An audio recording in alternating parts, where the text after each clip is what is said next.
Today I'm going to conclude the series of classes I've been doing on other religions and cults with talk about Mormonism, and I know several people were eager for this one. Before we commence, let's pray. Dear Lord, thank you for bringing us together this day, this beautiful sunny day. Just give us some insights, Lord, on how to reach people that are hard to reach for Jesus. And really bless us in that effort and bless them, because they really need to see you, Lord. They really need to know your love and your grace. We ask this in Jesus' name. Amen. Okay, so this is a little joke. Maybe some of you know what I'm alluding to here, if you're old enough. Anybody remember the Twilight Zone? Yeah, so when I thought of Mormons, that's what I thought of, because, you know, we've talked about Hindus and Buddhists and Islam, and some of that stuff is pretty weird. Well, this goes above and beyond. But I want to say that what we really need to have is sympathy for these people. And you know, we need to learn how to relate to them. And far be it from me to ever make light of Mormonism. I would never tell a Mormon joke. Well, maybe one. I mean, do you all know why Mormon women stop having babies at 35? Because 36 would be too many. Okay. And I promise I will never tell any polygamy jokes. That would just be adding insult to injury. Well, except, of course, you heard about that Mormon musician. He was a drummer, I think. He married women that all had the same first name. Yeah, and it was hard for him to tell them apart, you know. So he married all four of these women were named Anna. So he called them Anna 1, Anna 2, Anna 1, 2, 3, 4. Okay.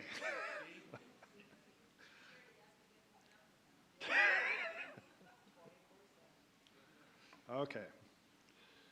Well, you unlock this door with the key of imagination. Beyond it is another dimension, a bizarre dimension. You're moving into a land of both shadow and substance. You just crossed over into the Mormon zone.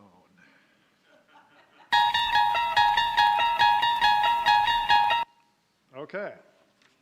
Here's your quiz. See what you know about Mormons. I think it's a religion that people may know some things about, but I think they're really curious about. There's some maybe misinformation, things like that. So, who founded the Mormon religion? And by the way, some people have said, scholars have said, just a little rabbit hole digression. When I say scholars have said, that doesn't, so, you know, in my career I worked with a lot of people who were scholars. You know, it just means that they have advanced degrees on something, they studied it a lot, and it's an informed opinion. Does it mean that scholars are always right? Well, heck no. Scholars can be dead wrong. They can be biased just like any other human being, and they can just draw the wrong conclusions. So when I used to teach, I used to say that it was a good idea to look for the scholarship because you get informed opinion, but it can be what I would call informed wrongness. So whenever I talk about scholars, you know, it's an echelon better than just some, you know, Joe Schmuck out there on Wikipedia, but it doesn't necessarily mean that they're right. In any case, scholars have said that Mormonism is the only indigenous American religion, the only religion that originated in the Americas. Now, that gives short shrift to the Native Americans, but I think you know what I mean. It's a higher religion with you know, a cult. It's got scriptures. It's got all that kind of things going on for it. So, who founded Mormonism? Joseph Smith. and that was back in the 1840s, a very long time ago, is Joseph Smith still important in the Mormon church? What do you think? He is. He's still very important. And hopefully we'll get to why that is, but just let me tell you this. From a very early age, Mormon children are taught to say this: the church is true, and Joseph Smith is a true prophet of the church. What is that reminiscent of? Is that reminiscent of something that you've heard before in one of the classes that I taught early on? Someone else? There's no God but Allah, and Muhammad is his prophet. Absolutely. Okay, next question. Which state has the second largest? It would be too easy if I said the largest, right? Everybody knows that. Second largest Mormon population. Yeah, it is Idaho, at about 25%. So, Google says California. Well, Google is dead wrong.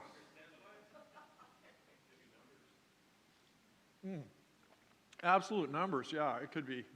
I mean, California has a population of like 35 million people, whereas Idaho has a population, I don't know, 4 million, 5 million. Yeah, so, yeah, is that right? Are you checking, double checking? No, I just Googled it quick. Oh, the pressure's on now. Oh my gosh. I'm sweating bullets.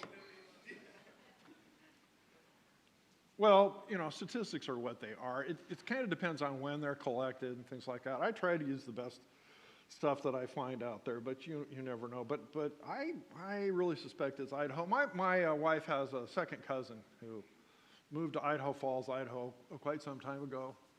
And when her children were little, same as when our children were little, apparently she reports going to the playground and their children are playing, and there's all these other moms out there, and they're all Mormons, right? So this one mom says, well, how many children do you have? And she says, well, I have 2. She said, oh, that's a nice start. All right, well, let's see if I can catch you with the next one. Where do Mormons believe the New Jerusalem will be located? How did you know that? I think most people don't know that. Yeah, Missouri. Why? Yeah, that's where the Mormons were first located. Well, technically speaking, Joseph Smith started off in New York, and then they moved to Ohio, but for some reason, people kept kicking them out. So they wound up in Missouri, and guess what happened? They got kicked out there, too. But yeah, so Kansas City, Missouri, specifically, is the site of both Joseph Smith's. This is Eden. This is where Eden was. I told you it was bizarre. This is not the only bizarre thing we're going to talk about. The site of Eden, and this is where Christ's second coming is going to take place. So yeah, there you go. So we're all going to move to Kansas City. All right. But the Mormons had several wars with the people in Missouri. They actually organized a militia. There was a lot of persecution of the Mormons. Mormons have a persecution complex because their property was seized, they were forced out, they didn't get a fair shake in the courts, things like that. So that's a little understandable, but that's what happened in their early history in Missouri. And Missouri, yeah. Mormons wear sacred, what, hats, belts, underclothes? Underclothes, yeah. So it looks a lot like long underwear. And once they go through a ceremony, sort of a rite of passage, then they're supposed to wear this underwear all the time. Utah gets pretty hot. I don't know. Mormons are prohibited from drinking alcohol, smoking, or drinking coffee. Yes. Alex? All of those. Yeah. Now, if the theological problems weren't there, it would just be enough for me that the Mormons don't drink coffee, that I would never, ever be a Mormon. We'll get rid of that. Okay. Joseph Smith had visions of visitations from Jesus, Moses, or John the Baptist. Yes. Yeah, he did. Joseph Smith, interesting personality. So again, this is the founder of Mormonism. It's a person who is venerated among the Mormons even today. And it's almost ironic to me that this was a guy, and we're going to look at more of his personality, but his personality was a megalomaniac. I mean, he thought really highly of himself. And very flawed character. And that somebody like this was able to build a church that seems to have a lot of people that, well, everybody knows, the Mormons make good neighbors, right? How did that happen? Ironic. I'd say that Joseph Smith had really one-upped even Muhammad. I mean, Muhammad only claimed to see one angel, but listen to this. Joseph Smith once stated, "I have more to boast of than ever any man had." Well, that's very reserved. "I am the only man that has ever been able to keep a whole church together since the days of Adam." Huh. "A large majority of the whole church have stood by me." Now it gets better. "Neither Paul, John, Peter, nor Jesus ever did it." He's comparing himself to Jesus, and he's better. "I boast that no man ever did such a work as I. The followers of Jesus ran away from him, but the Latter-day Saints never ran away from me yet." Yet. Can you believe that? We're not talking here about a shy, retiring little violet. Okay. Let's meet the Mormons. So officially, the name of the church is the Church of Jesus Christ of Latter-day Saints, usually abbreviated LDS Church. And that's not LSD Church. I actually made that mistake once. When I was a kid, we took a trip, road trip. We were going through Wyoming or Montana, and we stopped at this little log cabin church. They had a notice outside that said the LDS Church meets here. And you know, in my 12-year-old brain, I thought, wow. Because this was back in the 60s. Wow, this is pretty interesting. They have, a drug church here. Pardon? I still didn't hear that. Timothy Leary, yeah, right. Tune in and turn on, tune in, and drop out. That was Timothy Leary. Great role model. Just like Joseph Smith. Okay.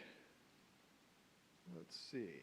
It is a strongly proselytizing church, meaning that you have these guys, these clean-cut young men in their white shirts and ties with the name tag that says Elder Dewey.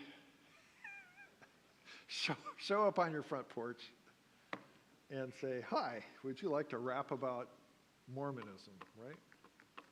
So they're strongly proselytizing. Mormonism is growing faster than the general population in the United States, but not quite as fast as previously. So that's an interesting thing.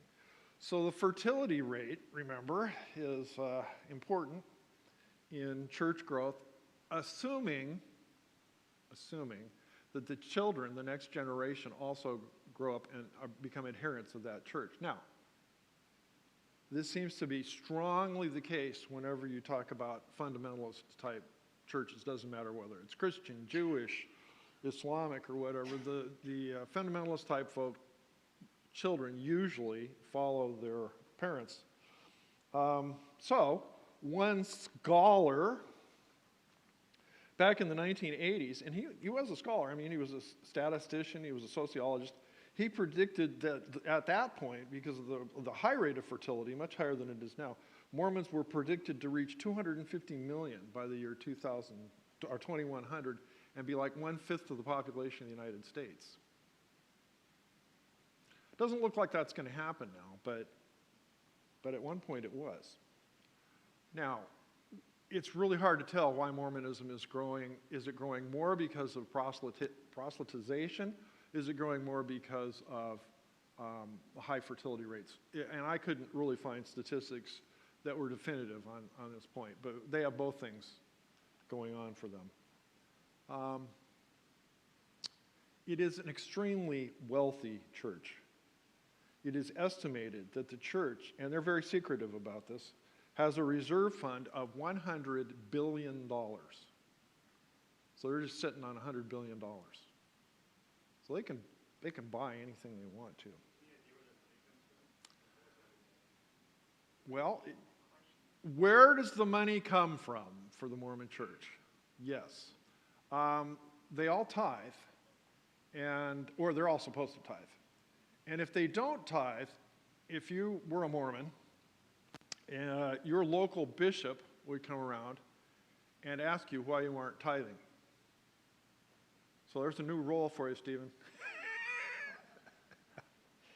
The other thing is they have businesses, and they own and operate businesses all over the world, actually. So they've got a lot of wealth. Yeah, Alex. Their work ethic says you need to drive ahead. Yes. Drive ahead. So great point. If you've known Mormons, I don't know, how many of you have known Mormons well? Oh, just about everybody. Interesting. Okay. Well, I've known at least 3 Mormons. They were all professional people. One was a professor, one was a dentist, and one was a well-known attorney in Everett. They tend to do well. I mean, they're achievers because of their church ethic. They're hardworking, and they get ahead. So these guys were bright, and they were accomplished. And frankly, I shared their moral outlook and their political perspectives. So again, it's Mormons are make nice neighbor kind of a thing. However, does that mean that, well, let me put up a couple more slides. Here's a couple nice clean-cut Mormons. Yeah, Donnie and Maria Osmond, if you guys don't know. So for you younger folks, you don't care. But these are big, pop stars back in the day. And they were both Mormon. And that's the Mormon Tabernacle Choir. They make recordings. Their music is gorgeous. And here's the Book of Mormon. And I don't think you can read it, but it says at the bottom, another testament of Jesus Christ. So the question here would be, is Mormonism another testament of Jesus Christ, or is it a testament about another Jesus Christ? And I would submit to you that it is probably a testament about another Jesus Christ. Oh, and they do have the big families. It's not uncommon to find a Mormon family with, 8, 9, 10, 12 children. Although they're down to, on average 3 point something. Are Mormons Christian or a cult? A cult, okay. Well, let's see. Is Mormonism a cult? What is the definition of a cult? I looked this up. I looked in 4 or 5 different dictionaries. And here's the typical definition. A relatively small group of people having religious beliefs or practices regarded by others as strange or sinister.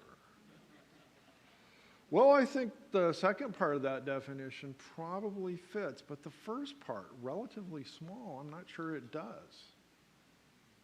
So it's hard to, maybe, let's call them a cult. I think we can, but I'm not so sure.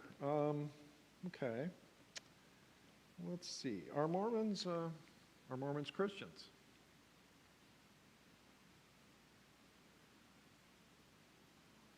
I would, yeah, Stephen's shaking his head. I would definitively say no, and here's one reason. both we and they will agree that it's not creedal Christianity. So what does that mean? What is creedal Christianity? Well, there are several creeds of the church. Very prominent would be the Nicene and Apostles' creeds. What are those? Well, they're old. They go back to the beginnings of Christianity. They're essential theological truths, sort of in a nutshell, based on scriptures. And in the case of the Apostles' Creed, they were probably recited orally, dating back to the time of the Apostles. And they are used to define what is a Christian. And in the case of the Nicene Creed, to combat heresy, at the time the heresy that was around was called Arianism. And Arianism was a Christian heresy that suggested that Jesus was lesser than God the Father, that he was a created being by the Father. Bill. Back to that definition for cult, what I understood a cult to be, there are people that worship Jesus, but they worship him as less than being revealed. Yes. And they do. So, what this would suggest is that we would consider Mormons heretics, Christian heretics. However, they would consider all the rest of us heretics from their perspective.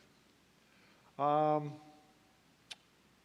Do they have strange and sinister practices? Well, let's get a taste of that.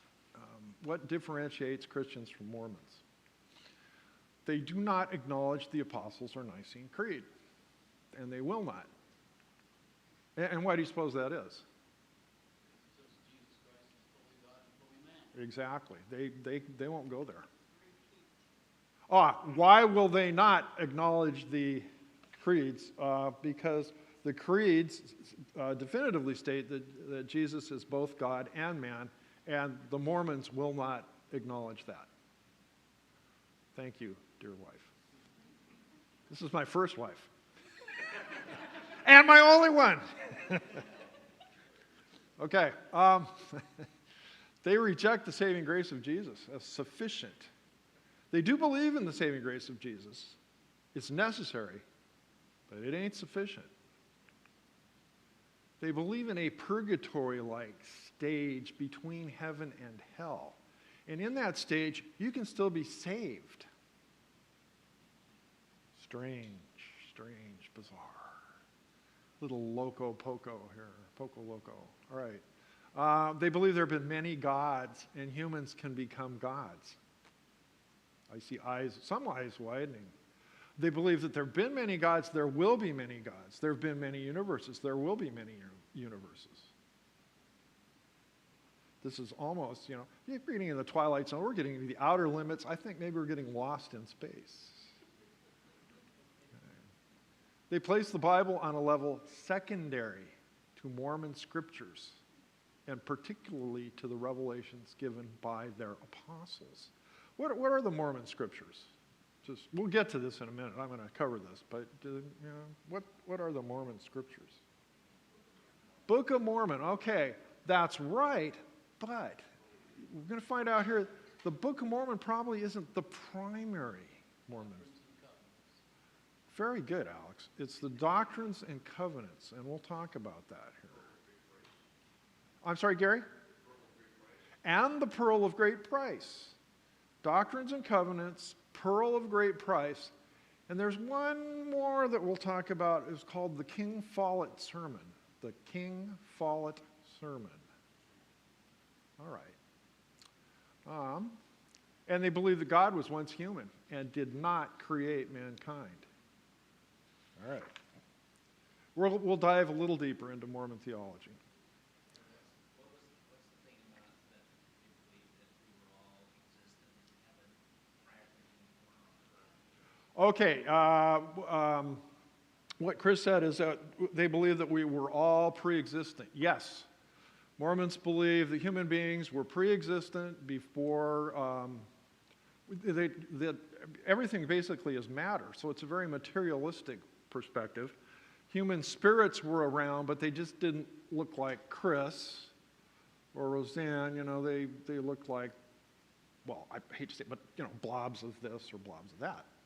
And then the gods came, gods, and they organized your matter into the beautiful state that it is now.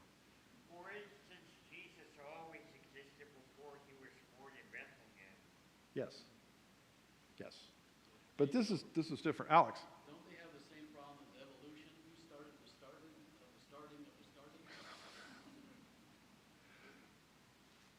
Well, Alex and I had a little conversation this morning, and what I'm going to I really want to emphasize this strongly. If you don't remember anything else, remember this. Mormons are not heavy into theology. They're heavy into feelings. And so to argue with a Mormon is going to be very difficult. So they're into, well, okay, so I don't know the answer to that, but I feel God told me this, deep down inside. So it's not simply a cult, it's a culture. They're not as concerned with theology as with revelation, both from their apostle. Who's their apostle? Was originally Joseph Smith, and he's still important. But there have been, 12, 15 apostles since Joseph Smith. And they all have the same authority to give revelations. And any revelation that the current apostle is also, the apostle is also the president of the Mormon Church, any revelation they give has authority, and it supersedes or overrides anything else. So it's constantly changing. So they don't care. They don't know. Not nearly as much. All right. Curiously, this revelation, so it's this revelation, it's what they deeply personally feel. So truth and logic, not so much. Faith and feeling. And this is specifically called in this Mormon scripture that we've just alluded to, called the Doctrine and Covenants. At the Doctrine and Covenants, section 9, verse 8, it's called a burning in the bosom. And Mormons really, really believe this. You just can't overemphasize this point. You can't argue a Mormon to Christ, because what they're going to fall back on is their feelings and their family connections. Interestingly enough, this is really similar to the experience that the Puritans, the Pilgrim Fathers had.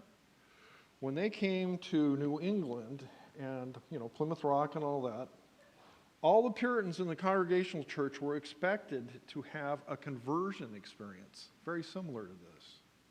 And if they didn't have that, they couldn't be admitted into the church. Well, pretty much, if the Mormons don't have this intense personal testimony, they can't really be admitted into the church. Or if they are, they're not going to advance in the church. So, very important. Doctrine and Covenants is just, we'll get to this, but just briefly, this is a collection of revelations by Joseph Smith in which he laid out much of what governs and rules Mormonism. So it's much more important, in a sense, than the Book of Mormon. Okay.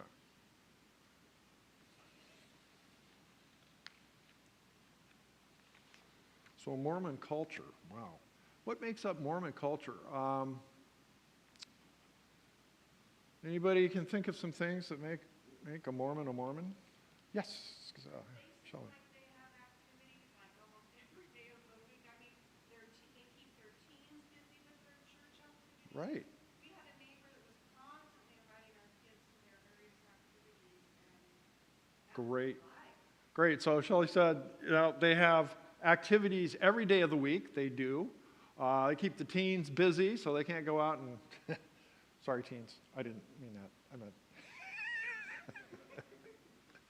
They keep the teens busy. They get everybody involved. So let's look at some of these things. When you're born, there's a baby blessing. At age 8, you get baptized and confirmed. You get CTR rings, which apparently they value highly. CTR rings stand for choose the right. And that's like, you know, the big prize for like, equivalent maybe in Scouts or Brownies or whatever.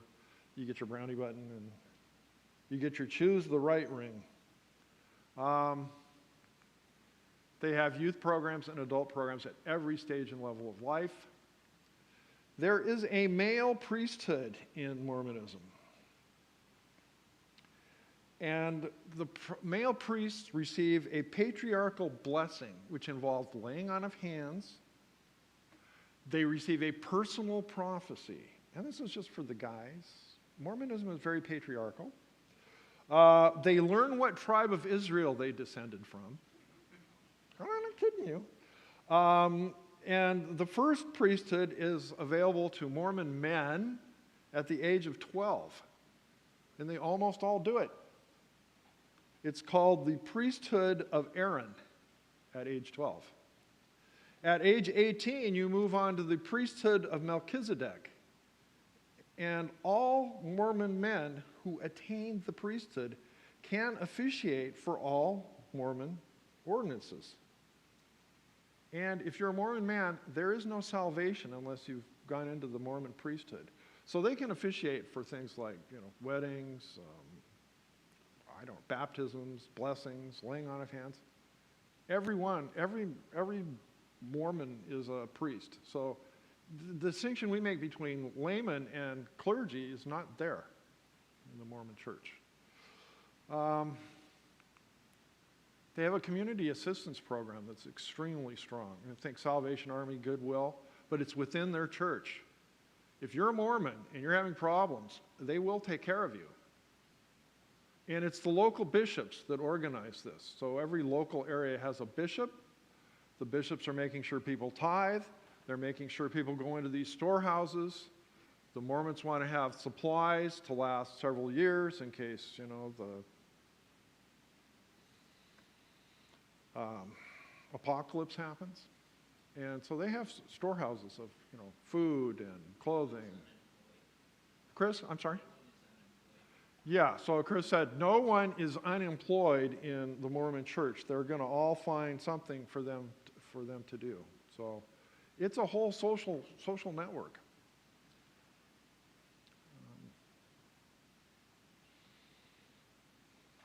Okay. And they're accountable, again. So you don't tithe. Stephen's knocking on your door. Ding, ding, ding, ding. How come you weren't tithing? Temple Square. I mean, it's like Mecca. You guys remember Mecca. It's like Mecca for Mormons. And I've been there. And when our kids were young, we went down through the Four Corners area. We were in Utah. We found it very oppressive to go through Temple Square. And you can go into the temple, but not much of the temple. They'll give you a little tour, they'll give you a little promo sales pitch for becoming Mormon. So they've got that. They've got the Mormon Tabernacle Choir. The Mormon Tabernacle, by the way, is an interesting place. If you go in there, it's got some of the best acoustics in the world. So they do this. You sit like 30 yards away from the podium, and they drop a pin, and you can hear the pin. You can hear the pin drop. Family and genealogy. We haven't talked about genealogy yet. Mormons believe families stay together or are sealed for eternity. Once you die, you go to one of their heavens. I said one. And if you go to the right one, well, you can keep having children in heaven. And they're all sealed for eternity. So family, wow, trumps just about anything you can imagine in Mormonism. Now, so why genealogy? What's important about that? Does anybody know? Yeah. Once you've died, Clay, once you have died and gone to or no, not gone to heaven, if let's say you don't belong to the Mormon church, that would be everybody in here, I presume, and you've died, let's say 50 years in the future, some Mormon is going to try to back baptize you into the Mormon church. Okay, very strange. And then, of course, they've got BYU, which is... I've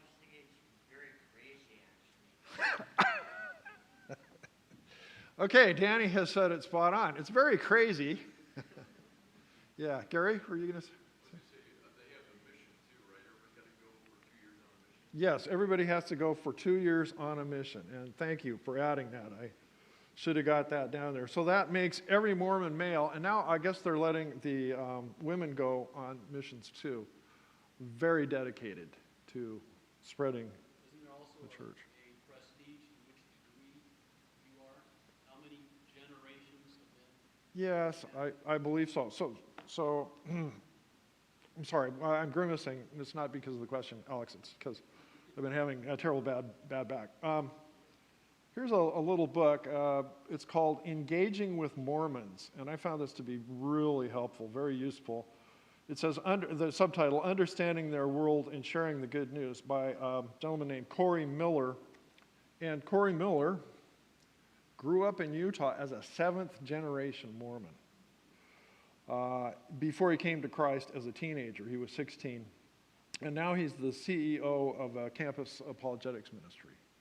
And some insights into Mormonism. Now, yeah, so the longer your pedigree, the more highly you're considered within the church. And also, it's going to be more terrible when you break from it, if you break from it. Again, they have the shared heritage of persecution and shared heritage of hardship, because remember, they took off in the 1840s. In the 1840s, the frontier of the United States stopped at Missouri, and everything west of that was wild. And, you know, there were Indians, Native Americans out there. There were wild animals. The Mormons trekked to Utah. It was like a couple thousand miles away to the valley of the Great Salt Lake. There was nothing there. It was actually at that time part of Mexico for a couple years until the Mexican War.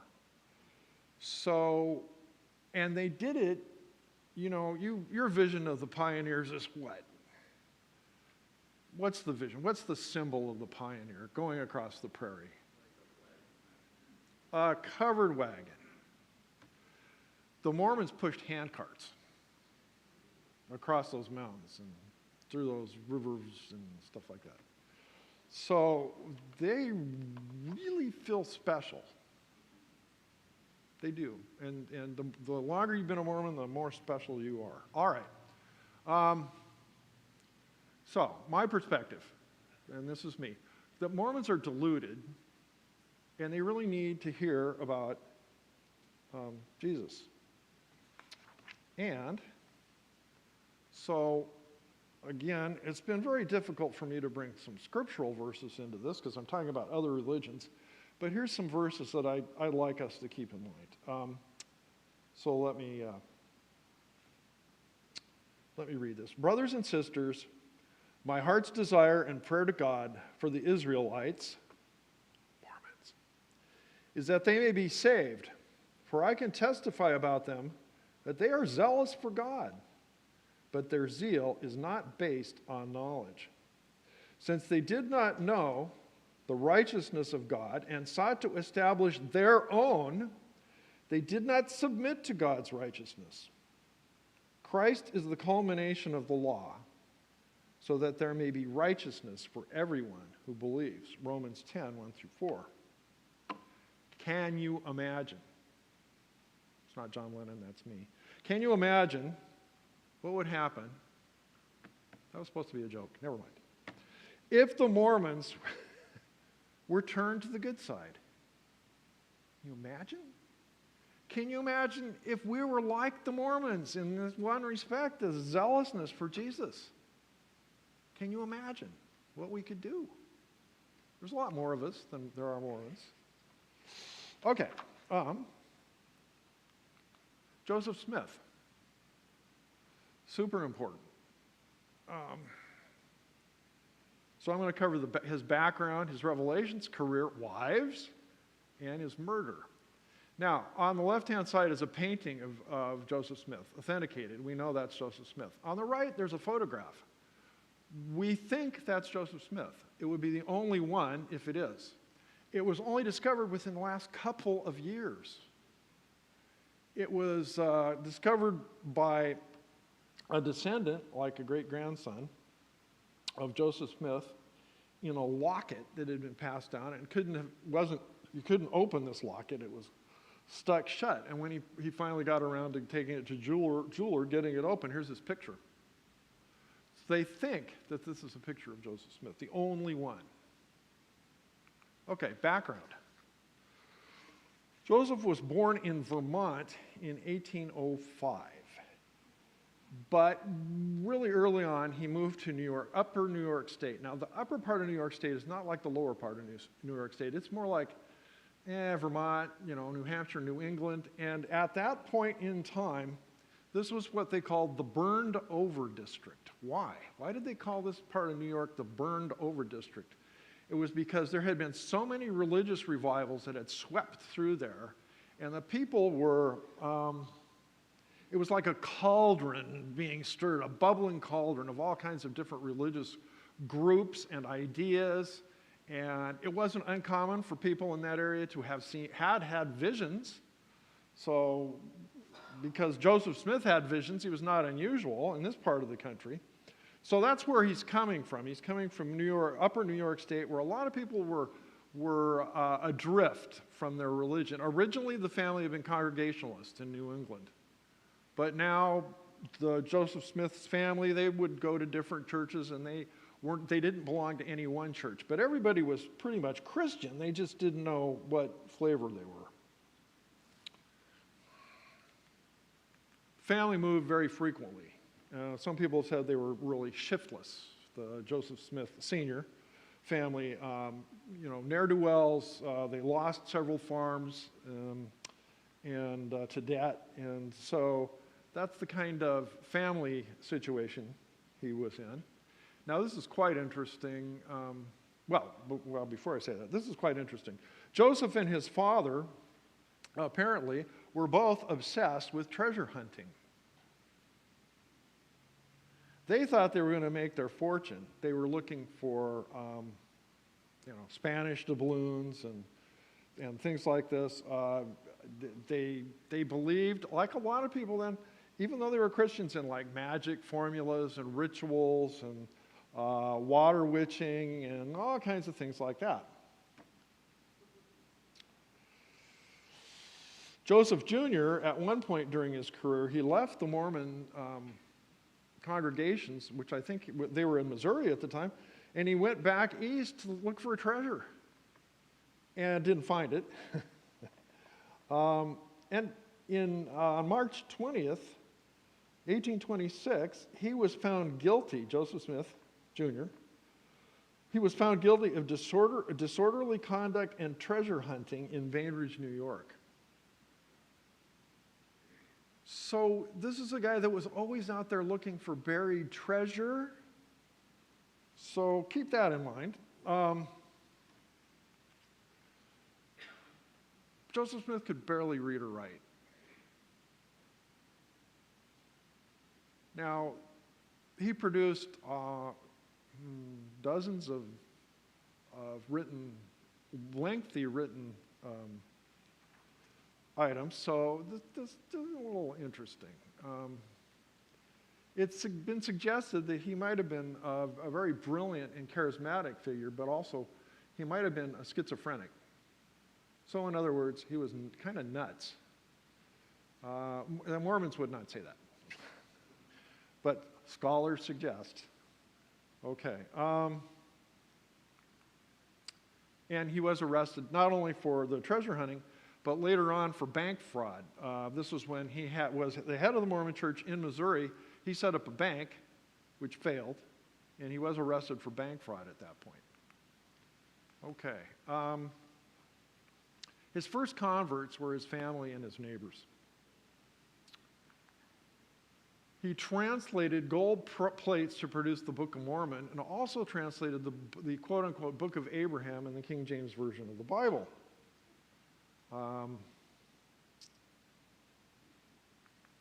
He gathered an increasing number of followers who moved frequently, first to Ohio, then to Missouri, and finally to Illinois.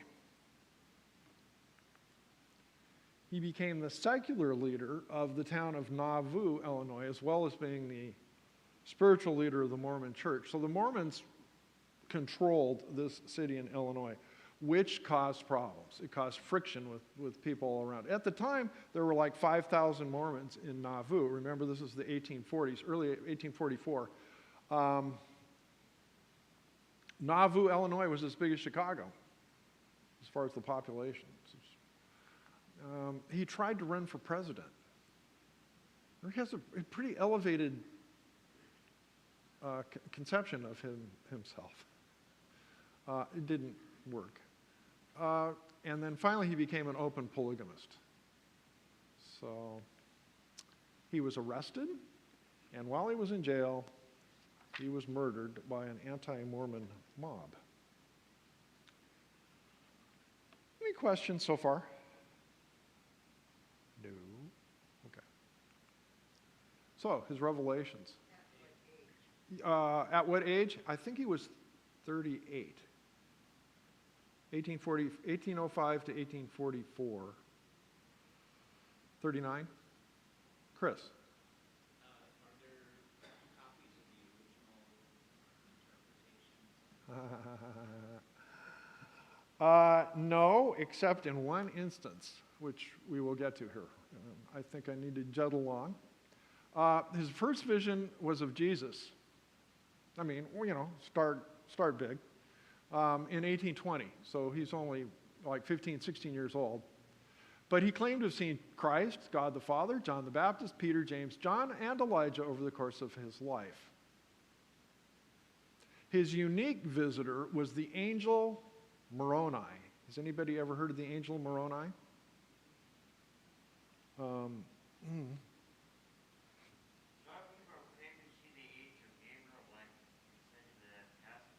Exactly, Dan. So this is a new angel nobody had heard of before. This is one of the things that made Joseph Smith so interesting, intriguing to people.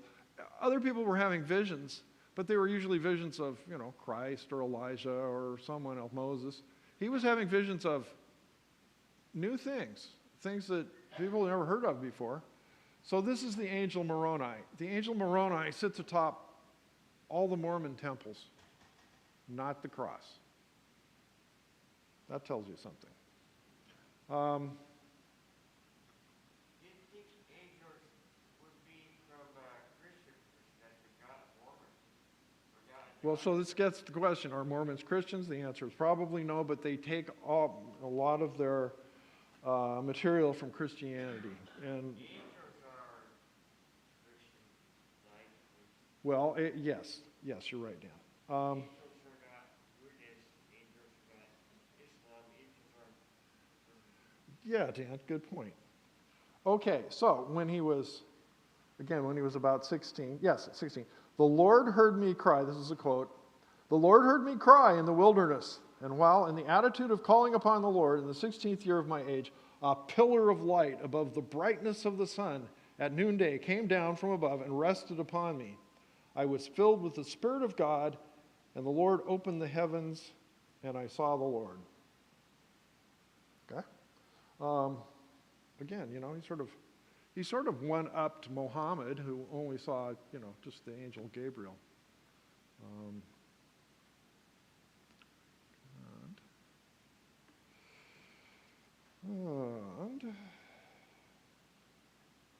And then later, this is another quote. And it came to pass when I was 17 years of age, I called again upon the Lord, and he showed unto me a heavenly vision. For behold, an angel of the Lord came and stood before me. It was by night, and he called me by name, and he said, the Lord had forgiven my sins. He revealed unto me that in the town of Manchester, Ontario County, New York, there was plates of gold upon which there was engravings, which was engraven by Moroni and his fathers, the servants of the living God in ancient days.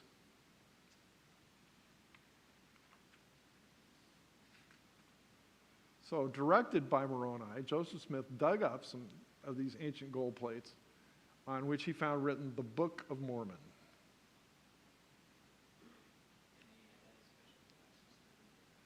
Okay, yes, that is true. And Uman and Thuman, I don't know if I got that right written down, are something else that was supposed to be with the golden plates. And he was supposed to have put these on, and those are mentioned in the book of Exodus. I might have this later on, but those are mentioned in the book of Exodus as being on the breastplate of the priest. And he apparently made glasses out of them, stuck his head in a hat, or he was behind a curtain. Nobody could see him actually translate this because, well, it's special, right? So, yeah, he needed those to translate. Later on, he used what was called a seer stone. And a seer stone gets back to looking for treasure. So he used the seer stone to find treasures. So he was already into treasure hunting. This was all part of his experience of life as treasure hunting. Okay. And I think what I was trying to say is no other God except our God who sent angels, right? I believe that's right, Dan. So what do you conclude from that? That our God is the only God. Yes, and I would conclude that Joseph Smith made this all up. Okay, it was revealed to Smith that all other religions, save what would become Mormonism, were wrong and corrupt. That's all other religions. He continued to have visions throughout his life, some of which seem to have been very conveniently timed to get him or his church out of trouble. Okay. Joseph Smith's wives. Emma Hale was Joseph Smith's first and only legal wife, whom he married against her father's wishes in the year 1827.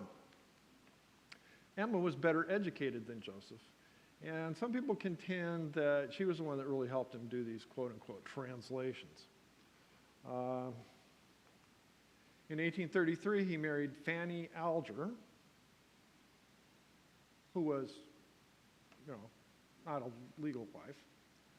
According to Mary Elizabeth Rollins Lightner, an angel with a flaming sword commanded Joseph Smith to adopt plural marriage.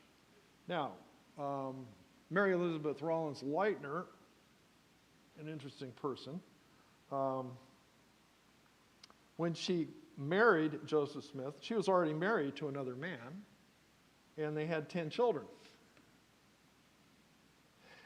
She had been one of the first converts to Mormonism, so Joseph Smith had known her for a long time before he married her, but apparently he had approached her quite a bit earlier, way before he announced this doctrine of plural marriage,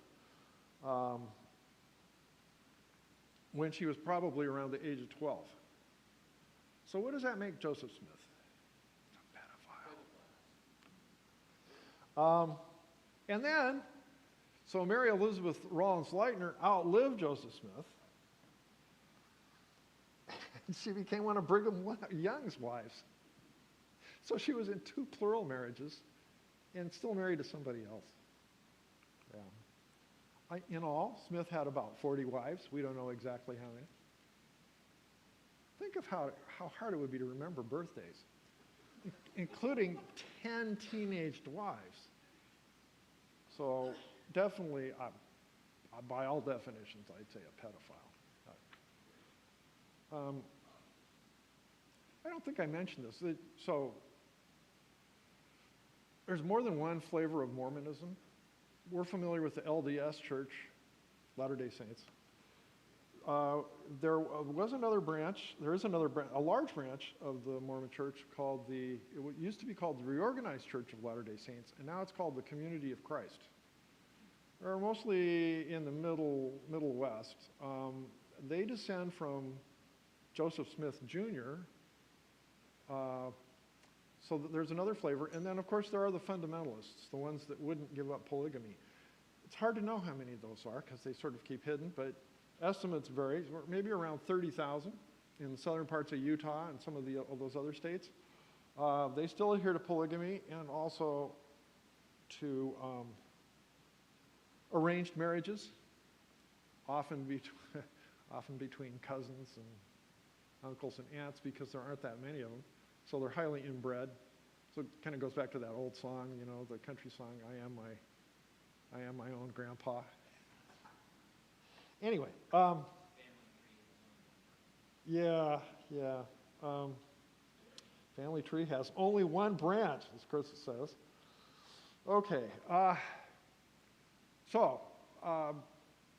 Joseph Smith was murdered in jail in 1844, and there was a fight for succession to the church leadership. It was won by a guy named Brigham Young.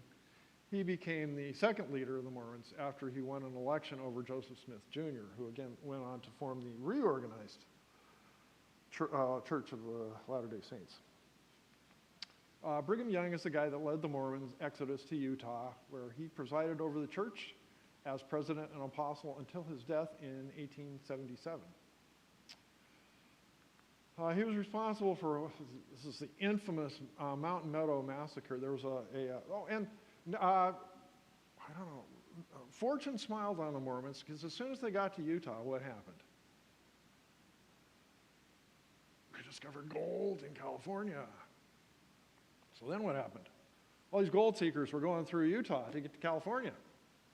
Well, Mormons were able to sell them supplies, and scholars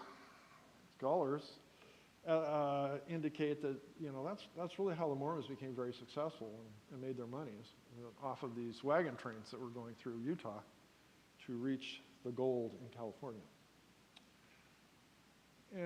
One of these wagon trains went through the southern part of Utah, and Joseph Smith, Brigham Young, wiped them out. Over 100 people were killed. And the Mormons feel bad about that even today. Joseph Smith had 26 wives and 57 children. I'm sorry, Brigham Young. Brigham Young, 26 wives, 57 children. Brigham Young he had a lot of run-ins with the federal government. The federal government was not happy about the Mormons settling Utah. They weren't happy about the polygamy. And so they were always fighting. At first, the Mormons wanted to be admitted to the Union as another state. They wanted to call it the state of Deseret. Now, if you go down to Utah, one of the big newspapers down there is the Deseret News. Deseret is a Hebrew word that means honeybee. And, you know, fun fact, the Utah state flag has a beehive on it. So, the federal government said, no, you can't call it Deseret. It's got to have to be Utah. But they still put the beehive on the flag and on the state emblem. And Brigham Young built a house down there in Salt Lake City. It's called the Beehive House. You can go in and visit it. It's where I had all these 26 wives. And this house actually has, there's a laundry where you can go in and see how they clean the clothes for all these, I don't know, what does it add up to? 26 and 57 is 83? It is 83, yeah. And there's a store where the wives and the children go in and get, clothes and provisions and stuff like that. I mean, it's mind-boggling. Okay, Mormon scriptures. The Book of Mormon. Back up to the massacre for a minute. I'm sorry? To the massacre. Yeah. I think they kept the children, particularly the girls. Did they? All right. Gary says, at the time of the massacre, the Mormons kept the children, and particularly the girls. Yikes, that I did not know. Actually, now I'm looking at one of my notes. So by the 1880s, the federal government passed a law. Finally, they got fed up, and the law said they were going to seize all the Mormons' property and dissolve the church. At that point, the fourth president in the 1880s, the fourth president, also the apostle, president is the apostle is the president of the church, had a new revelation that authorized the cessation of polygamy. Timely, wasn't it? But They've never renounced this historical practice of polygamy within the church as being something wrong. So keep that in mind. All right. So, scriptures. Book of Mormon. The Book of Mormon is not the primary scripture. And the Bible is used, but it's not considered to be of primary importance. It's secondary to the revelations.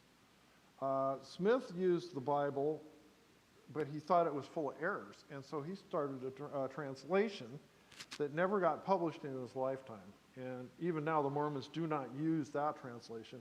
They use the King James Version only. Interestingly, the Book of Mormon contains passages and paraphrases from the King James Version of the Bible, including some words and phrases that appear unique to the King James Version, and even some that scholars suggest are mistranslations. So what do you infer from that? Who's copying? Okay. The Doctrine and Covenants.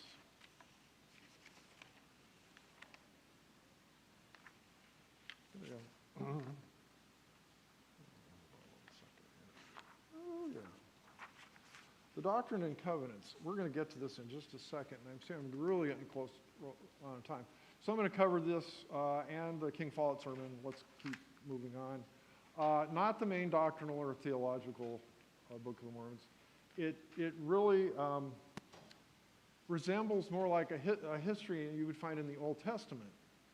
And it takes place in America, though, and it concerns three warring tribes, the Jaredites, the Lamanites, and the Nephites. The Lamanites finally wipe out the Nephites, and the last Nephite, Mormon and his son Moroni, preserved the Book of Mormon by burying it in New York State. I'm not making this up. Okay? This takes place about the year 400 AD. There's 15 books in the Book of Mormon. They're all named for quote-unquote prophets, including the eponymous Book of Mormon, which is just really one of the 15 books, as well as the title of all 15. Okay. And the early translation, quote-unquote, of the Book of Mormon was full of spelling errors and run-on sentences. They've since corrected that. Pearl of Great Price was, quote-unquote, translated by Joseph Smith in 1835. It purports to be a translation of two previously unknown biblical books, the Book of Moses and the Book of Abraham. The Book of Moses is Joseph Smith's reworking of Genesis, was going to be part of his Bible translation, but that was never published. The Book of Abraham introduced several interesting LDS doctrines. One is the plurality of gods, multiple gods, the pre-existence of human spirits, the organization of the world by several gods out of pre-existing matter, and the originals, getting back to, let's see, is it Gary or Chris? The originals were lost. So all the golden plates had to be given back to the angel Moroni. So no golden plates to verify that. All the other originals of things that Joseph Smith may have translated have been lost or not available. And it was thought that the books of Abraham and Moses and the Pearl of Great Price were lost too. However, strangely enough, in 1966, the Metropolitan Museum of Art in New York discovered the Abraham papyri. Oh, backing up. So these books that constitute the Pearl of Great Price were supposedly written on Egyptian papyrus, so scrolls. Joseph Smith, we know, it's in the record, he admitted the fact that he bought these from an Egyptian, from an antiquities dealer who had taken them out of an Egyptian tomb in the 1840s. And this guy was touring around. Joseph Smith saw the exhibition, thought, this is great, I'm going to buy these. And then he claimed that he was translating and he had found this book of Moses and this book of Abraham. So that's the backstory. Well, in 1966, Metropolitan Museum of Art looks in its archives, and lo and behold, here is the papyrus, the original papyrus, the Abraham papyrus, with a bill of sale from Emma Smith, Joseph Smith's first wife. So conclusively, what he was translating from. So, was this a book that was written and supposedly by Abraham? No, it turned out these were ancient Egyptian funeral rituals. So, absolutely conclusively proved to be a fake.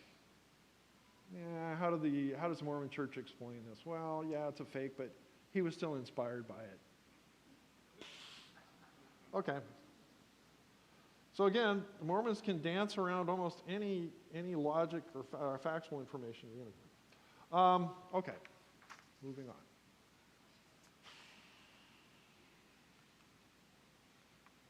Right, proven to be a fake. Okay. Doctrine and Covenants. It's the collection of revelations and declarations that Joseph Smith made. It's where a lot of the unique and unorthodox theology is found, and there's 138 sections. It includes stuff by Joseph Smith and also the presiding body over the church. It's called the Quorum of the 12, and then some of the later presidents, also apostles of the church. So that's what the Doctrine and Covenants, they'll cite this a lot. They'll cite their doctrines and covenants. Mormon rituals.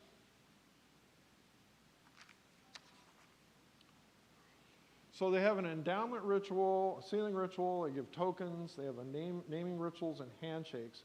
This all happens in the temple. So endowment is a ceremony of blessing. It takes place in the temple. It involves watching a film or a play, the giving of vows and promises, passing through a veil, and entering the celestial room. And then they receive their special underwear, which they wear from then on. All of this kind of reeks of Masonic rites. And Joseph Smith did become a Mason at a point in his life. And the scholars suggest that that may be where some of these things originate. Okay. And Mormon men must be of the order of Melchizedek in order to be endowed. And endowment is a requirement for eternal sealing and advancement to become a god. Did you know you could become gods? Sealing is eternal marriage. And the tokens and handshakes are, again, really smack of Masons. Okay, organization of the church.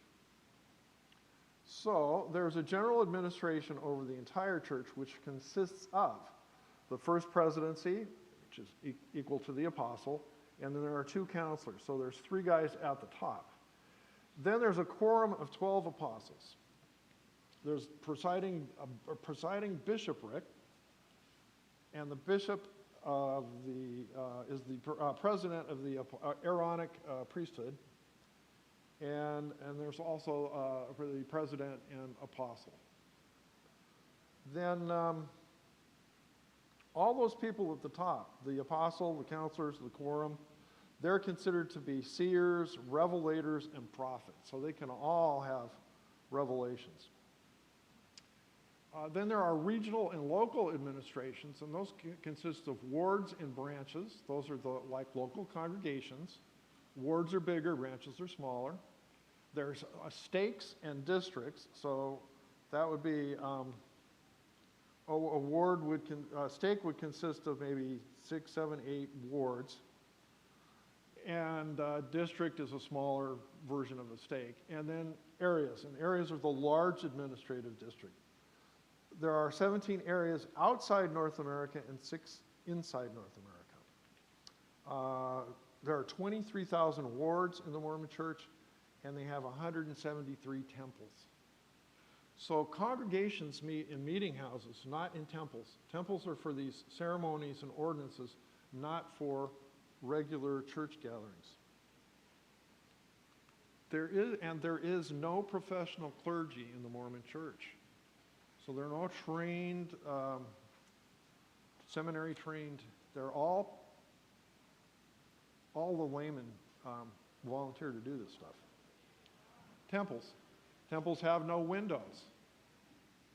Makes you suspicious, doesn't it? Kind of. Temples are topped with a statue of the angel Moroni. Sealings take place in the temple. What are sealings? Marriages. Endowments take place in the temple. Proxy baptisms for the dead take place in the temple.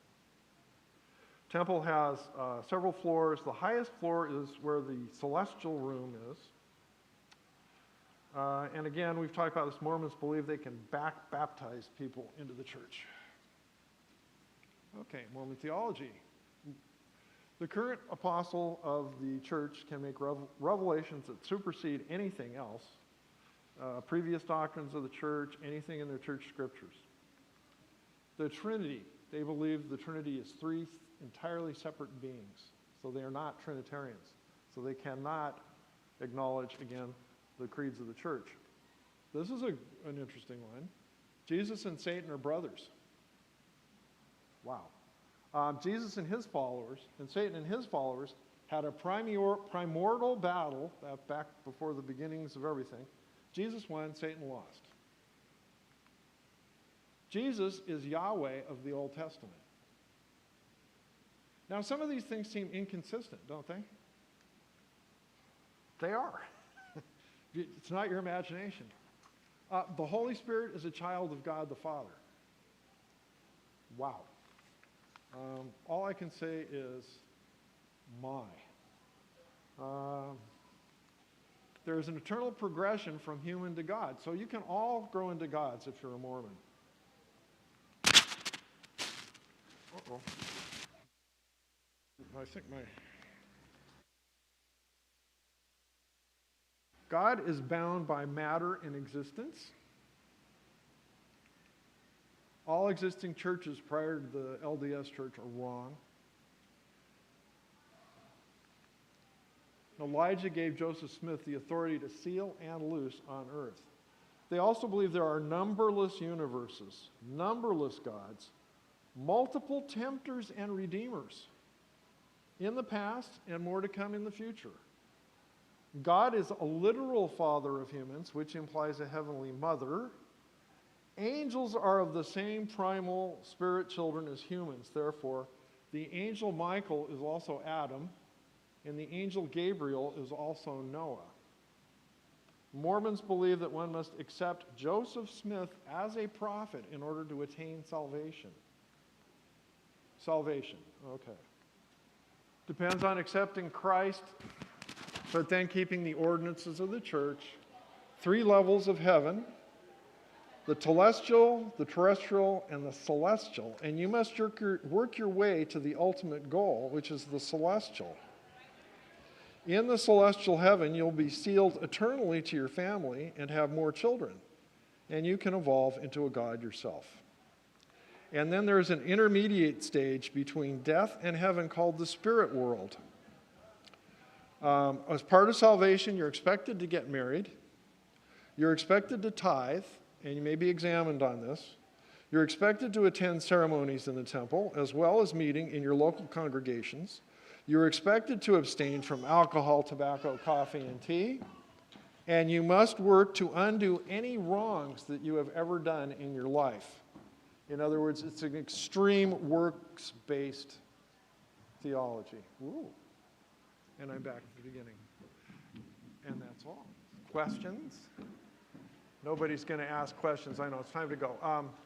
Quick prayer. Dear Lord, thank you for the time together. Just bless us this Sunday and help us to give Stephen a good going away party. We ask this in Jesus' name. Amen.